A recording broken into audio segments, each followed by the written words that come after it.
Lepo zdrav še z moje strani. Malo sem na slabem glasu, ampak mislim, da bo šlo. Jaz imam pa morda še malo bolj provokativno temo, s katero je že kolega začel. Jaz pa bom podala vidik podjetništva in podjetij v kulturnih in kreativnih industrijah in sicer primerjavo med dvema slovenskima največjima mestoma, Ljubljano in Mariborom, kajti samo v večjih mestih je potem smiselna primerjava tovrstnih dejavnosti, če razmišljamo o nekih mestnih središčih. Najprej na kratko nekaj o tem, kaj sploh so kreativne in kulturne industrije, kot jih pojmuje in proučuje Evropa. Nekaj smo že slišali, nekaj vidikov, gre pa za to, da se kreativna in kulturna industrija v Evropi ena izmed najhitreje razvijajočih in so tudi v času krize od leta 2009 beležile rast in sicer 3-4% rast, medtem ko so ostale dejavnosti, ostale industrije beležile upad. Že v prejšnjem programskem obdobju ali pa najbolj je Evropska unija prepoznala pomen teh kulturnih in kreativnih industrij, ki pa je v zadnjem času, v novem programskem obdobju, malo zamrl. Prejšnjem je bilo torej to najbolj izpostavljeno. Zakaj? Zato, ker bi naj bile v Evropi prav kreativne in kulturne industrije tiste, ki največ prispevajo k razvoju mest, pa seveda tudi regij in držav. Da niso zanemarljive in da se jih splača podpirati in spodbujati njihov razvoj, kaže, da samo ta ozek segment industrij prispeva 4% k BDP-ju celotne Evropske unije, kar ni malo. In pa zaposluje 11,4 milijonov ljudi v celotni Evropski uniji. Torej približno 5% vseh zaposlenih v EU. Kot smo že slišali prej, pa so pač tiste najbolj razvite države tudi tiste v Evropi, ki imajo največ kulturnih in kreativnih industrij, že iz svoje tradicije izhaja. Zdaj, kadar proučujemo na osnovi podjetniškega vidika kulturne in kreativne industrije, ne moremo mimo teh osnovnih konceptov, kjer so kulturne industrije in kreativne tista najbolj ozka koncepta, iz katerih izhajajo potem kreativna mesta in pa kreativna gospodarstva. Zdaj, kreativna mesta so tista, na katera se bomo v prihodnje v prispevku osredotočili. Gre pa za neka urbana središča, ki svojo dinamiko in delovanjem omogočajo največji razvoj teh ustvarjalnih, kreativnih in kulturnih industrij. Prav zato je tista velikost mesta pomemben dejavnik, ko ste prej odgovarjali, dinamika, gospodarsko delovanje, kajti ni samo tista ponudbena plat, ampak je tudi povpraševanje po teh storitvah, dejavnosti, outputih, torej pomembno, da se neka dejavnost razvija. Kreativno gospodarstvo pa so torej tisti najširši pojem, ki izhaja iz tega, koliko je kreativnih industrij prisotnih v določeni državi, torej v določenem gospodarstvu. Zdaj, podjetništvo v kontekstu kulturnih in kreativnih industrij je spet en vidik, ki ga lahko proučujemo. In sicer izhajamo iz tiste kreativnosti in inovativnosti, ki sta predpogoj, da se lahko gremo ustvarjalno podjetništvo. Tisto podjetništvo, ki izkorišča priložnosti, ne tisto iznuje, kjer ne najdemo boljšega dela ali zaposlitve, pa smo pač primorani se iti podjetništvo, ampak tisto, ki izhaja iz izkoriščanja priložnosti. Torej, da imamo dobro idejo, ki jo znamo uresničiti in iz nje narediti uspešno podjetniško zgodbo. Vedno je torej v ozadju kreativnost in inovativnost. In prav zato kreativne in kulturne industrije postajajo jedro ali pa osnova v poslovanju podjetij. Kar je kolega že prej izpostavil, da en del so industrije, drug del pa so vsi ustvarjalni zaposleni v teh podjetjih, ki predstavljajo tisto gonilo potem v podjetjih, da se ta lahko razvijajo in uspešno poslujejo. Zato lahko govorimo, da sta prav ta kreativnost in inovativnost jedro v sodobnih podjetjih. Zdaj, kadar proučujemo torej podjetništvo v kontekstu kreativnih kulturnih industrij, najdemo tu nekatere kontradiktorne celo lahko pojmovanja, ne? Češ, da to ne spada skupaj, ne? Ampak zdaj smo videli, ne? Da nekako sta predpogoja za uspešno, tisto inovativno podjetništvo, ne? Ki ga je nekako Schumpeter, tisto kreativno destrukcijo, ne? Ki vodi v podjetništvu, ki ga je razvil Schumpeter. Ne? Zdaj, kadar poročujemo kreativne in kulturne industrije, velikokrat ugotavljamo, da se pa ne povezuje v praksi s podjetništvom. In da pojmujejo podjetništvo kot neko kontradiktorno s kreativnimi in kulturnimi industrijami. In posledično tudi posamezniki ali pa podjetja, ki v teh dejavnostih delujejo, nimajo dovolj znanj za razvoj, nadaljnji razvoj svojega dela, da bodo uspešno, dolgotrajno, torej trajnostno lahko poslovala. Poleg tega se soočajo zaradi svoje narave dela specifičnosti s težavami pri pridobivanju finančnih sredstev, zaradi velikosti, kajti prevladujejo mikropodjetja, se potem pojavljajo različni vidiki težav investiranja z vidika časov, resursov, ki so potrebni človeških resursov, ne, da se takšna dejavnost lahko razvija. In pa podporni mehanizmi tega ekosistema so ponavadi premalo usmerjeni in sploh ne poznajo specifike kreativnih kulturnih industrij. Ne. Je pa težava tudi v tem, ne, da so te dejavnosti zelo raznolike in niso enotno klasificirane, ne, da bi jih lahko potem enostavno tudi proučevali, usmerjali svoje politike in podpore neposredno na eno dejavnost ali pa eno skupino dejavnosti. Zdaj, kadar govorimo, zdaj govorimo o ustvarjalni zeleni Ljubljani, ne?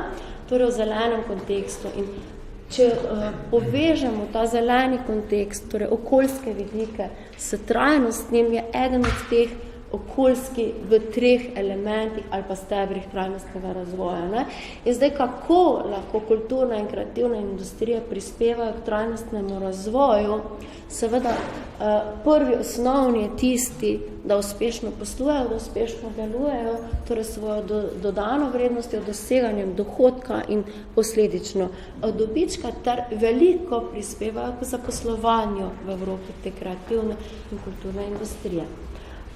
Drug steber, torej drug vidik trajnosti, kjer veliko prispevajo, so okoljski vidiki. In sicer gre za okoljske rešitve v celotnem življenjskem ciklu produktov, ki jih pač podjetja prodajajo, proizvajajo. In ta okoljski vidik, ki se začne že z dizajnom produkta, z dizajnom izdelka in traja celoten življenjski čas izdelka od uporabe do prenehanja uporabe in morda ponovne uporabe, recikliranja in podobnega. Ne? In to načrtovanje je prav del teh kreativnih ustvarjalnih industrij, da začnejo v produkte, v podjetji vnašati te okoljske vidike. In pa seveda inovativne rešitve pri okoljskih problemih, kadar gre za reševanje problematike odjemalcev. Potem pa imamo še tisti tretji steber, kjer lahko trajnostno prispevajo kulturne in kreativne industrije, to je pa socialni oziroma družbeni, če želite, ne? Kjer kreativne in kulturne industrije prispevajo k estetskim užitkom odjemalcev, prebivalcev, kupcev, k psihološkim učinkom, well-beingu, ki se tudi meri, ne, in ugotavlja na posameznih nacionalnih ravneh, kakšen je. Ne. S temi psihološkimi učinki pa prinašajo srečo, zadovoljstvo in druge neotipljive učinke na družbene vidike življenja v določeni državi. Ne. Tako da vse te 3 kontekste nekako lahko zapolnijo kreativne in kulturne industrije. Zdaj, kadar smo proučevali kreativne kulturne industrije, jih pač potrebno v praksi z podjetniškega poslovnega vidika uokviriti. Ne gre drugače. Rekli smo, da jih najdemo v veliko različnih dejavnostih, po SKD klasifikaciji jih najdemo marsikje, ne, in nekako obstaja več metodologij v svetu. Mi smo se odločili tukaj, ko smo primerjali za uporabo modela koncentričnih krogov, ki 4 skupine kreativnih in kulturnih industrij pozna ali pa loči in vanje uvršča posamezne dejavnosti iz SKD klasifikacij, ki so tukaj tudi navedene. Ne. Izhaja iz tistih osrednjih kreativnih umetnosti in jih potem širi na kulturne industrije in pa na s kreativnimi in kulturnimi industrijami povezane, torej, kjer največ svojih storitev tudi ponujajo te osnovne. Tako da skušali smo vključiti čim širši kontekst, da imamo pa seveda tudi mednarodno potem primerjavo možno. Ne? Na osnovi vključevanja vseh teh dejavnosti, ki sem vam jih prej pokazala, in proučevanja značilnosti podjetij, torej, ki poslujejo v teh dejavnostih, lahko ugotovimo, da v Sloveniji kreativne in kulturne industrije predstavljajo 7,7% vseh podjetij v Sloveniji, kar je več, kot je povprečje v EU. Če jih delimo nekako na gospodarske družbe ali pa samostojne podjetnike kot pravne vidike formiranja teh podjetij vseh skupaj, vidimo, da je nekaj več samostojnih podjetnikov, kar je logično, saj gre za način dela, ki je povezan z posameznikom. In pa če pogledamo še, koliko je zaposlenih s samozaposlenimi v teh podjetjih, ki so tukaj proučevane, je to 4,6% vseh zaposlenih v Sloveniji. Slabih 10%, vidimo 7,7%, slabih 8% je torej vseh podjetij v Sloveniji,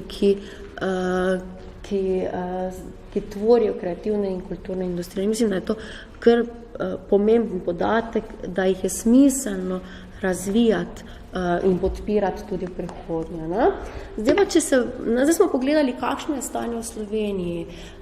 Nadalje bomo pa zdaj primerjali nekako Ljubljano in Maribor in značilnosti te osnovne podjetij v teh dejavnostih primerjalno v Ljubljani. To sta občina Ljubljana in občina Maribor. Zdaj, tretjina vseh podjetij v kreativnih kulturnih industrijah najdemo v Ljubljani. V Mariboru jih je 6,4% samo, pa je to drugo največje mesto v Sloveniji. V Podravski regiji jih je 12% na zdravje, od tega je polovica jih v Mariboru, medtem ko jih je v osrednji slovenski regiji skoraj polovica. Tako je skoncentrirana ta dejavnost v osrednjem delu Slovenije, torej okrog glavnega mesta in pa v glavnem mestu. V drugem največjem mestu jih najdemo še samo dobrih 10%. In v Mariboru 6,4%, kar je zelo majhen odstotek, sploh v primerjavi z Ljubljano. Zdaj, če malo podrobneje pogledamo po teh koncentričnih krogih, kjer so srednje kreativne umetnosti tiste, ki temeljijo predvsem na samo zaposlenih, jih je manjši delež kot tisti, ki so povezane industrije z temi osrednjimi in širšimi kulturnimi. Tako da vidimo, da je to razmerje narašča od tistega osrednjega kroga, kjer gre za res tisto izrazno umetnost, jih je največ je tistih povezanih industrij. Če pa pogledamo zaposlene v teh podjetjih, kakšno je povprečno število zaposlenih in kolikšen delež je zaposlenih v teh podjetjih. V srednje slovenski regiji 45, skoraj 46, 38,8 v Ljubljani in pa v Mariboru 5% samo. Tako da tukaj je razmerje še slabše. Vsa ta podjetja zaposluje samo 5% tistih zaposlenih. V Ljubljani pa skoraj 39%. Potem pa je zanimivo pogledati še povprečno velikost podjetja, glede na število zaposlenih, je pač tisti osnov kazalnik, ki nam kaže, kolikšno je povprečno število, kakšna je velikost teh podjetij. In zdaj v Sloveniji je povprečno v podjetjih so zaposlene 4 osebe. To so mikropodjetja, nismo tako ali tako majhni, ne? Slovenija cela. Ampak povprečju so 4 zaposleni. Vsi podatki se nanašajo na leto 2014. Spodaj še ima primerjave iz leta 2010, ne? Ko so bili v Sloveniji povprečno 4,5 zaposleni v podjetju, malo se je zmanjšalo, ne? V kreativnih industrijah pa 2,4. Tudi to kaže na specifiko kreativnih in kulturnih industrij, kjer imamo še manjša podjetja in res prevladujejo tista mikro podjetja, ne, samozaposleni pa gospodarske družbe z majhnim številom zaposlenih, ne, kjer se je tudi ta delež povprečne velikosti podjetja malo zmanjšal v zadnjih 4 letih, ne, ampak manj kot pa v Sloveniji v povprečju. Zdaj smo pogledali na kratko, ne, kakšne so značilnosti tiste ponudbene strani, kaj delajo ustvarjalci, ne? Ampak to je samo en vidik. Pomembno je tudi povpraševanje. Ne moramo se iti ustvarjalnosti pa dejavnosti pa ponujati nekaj, če ni trga, ki bo to kupil, ki bo, ne? In zato sem hotela podati še ta drugi vidik, pa sem na statističnem uradu našla te podatke, in sicer 10, 12 in 14, sicer samo o prireditvah, kjer so vključene tu spodaj navedene prireditve v Sloveniji, ampak ne pokaže vsega, ampak en vidik pa pokaže, ne, tega povpraševanja po kreativnih in kulturnih dejavnostih. Ne, in sicer število obiskovalcev, ne, po izbranih letih v celotni Sloveniji, v Ljubljani in v Mariboru. Zakaj sem izbrala še leto 2012, najbrž veste, ker je takrat bil Maribor Evropska prestolnica kulture, ne? Ker je bil tudi eden izmed ciljev te prestolnice dvigniti raven kulture, kulturnih dejavnosti, podpore in zagotoviti trajnost te dejavnosti v Mariboru kot drugem največjem mestu. In ti učinki so v letu 2012 jasno vidni, kjer vidimo, da je v Mariboru bilo 68% obiskovalcev vseh obiskovalcev prireditev v Sloveniji, v Ljubljani 25, ne? Če pa primerjamo leti 2010 in 2014, pa vidimo, da v Ljubljani 57%, v Mariboru pa 10%. In kaj se zgodi do leta 2014? V Ljubljani narašča število obiskovalcev, torej odjemalcev teh storitev, kulturnih, kreativnih industrij. V Mariboru pa ne le, da nismo dosegli trajnosti, ne, ampak je celo zaznan upad iz 10 na 6%. Tako kot je bil zaznan upad pri številu podjetij. Ne. Žal, ne, v drugem, največjem mestu te trajnosti se nekako ni videti, ni je zaznati. Ne. Kljub temu, da smo bili Evropska prestolnica kulture, ne, kjer smo takrat imeli zelo dobro načrtovano kulturno dejavnost, njen razvoj, strateški načrt in podobno, ne, ampak v letu 2014 se že kaže upad glede na leto 2010. Ne? In iz tega lahko nekaj stvari ugotovimo, ne? Da ta osrednja slovenska regija pa Ljubljana močno prevladujeta po tem obsegu. Ne? Maribor pa kot drugo največje mesto, kjer bi lahko šlo za neko kreativno mesto, potencialno ima slabo razvite te kreativne kulturne industrije. In tega naziva Evropske prestolnice kulture v Maribor v bistvu ni znal nekako unovčiti, da bi trajnostno se ta vidik poslovanja razvijal v Mariboru. Ne? In zato bi kot kreativno mesto v Sloveniji v bistvu lahko imenovali le Ljubljano. Že zaradi svoje velikosti, ne, dinamike, gospodarskega razvoja in pa konec koncev tudi podpore tem dejavnostim, ne, ki je v drugih mestih nekako primanjkuje. Ne.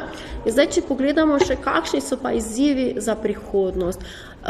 Vse naše sosednje države, tudi naša južna soseda, se zdaj ukvarja nekako s tem mapiranjem, ne, ki je tudi tema okrogle mize z mapiranjem kreativnih in kulturnih industrij. Ne, in imajo tudi težave zdaj s tem.